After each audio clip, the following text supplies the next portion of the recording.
Finally आज हामी north ABC अन्तर्गत पर्ने पञ्चकुण्ड तालमा आइपुगेका छौँ।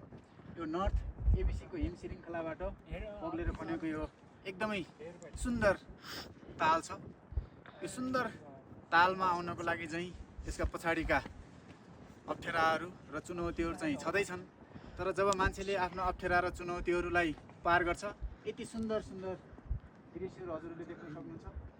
यो नेपालको एउटा पर्यटन क्षेत्रमा अहिले महत्त्वपूर्ण योगदान दिनेछ भन्ने मलाई लाग्छ।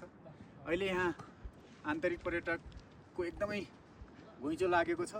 एकदमै सुन्दर ठाउँ छ र छोटो समयमा र थोरै पैसामा पनि तपाईँहरू यति सुन्दर ठाउँ देख्न सक्नुहुन्छ।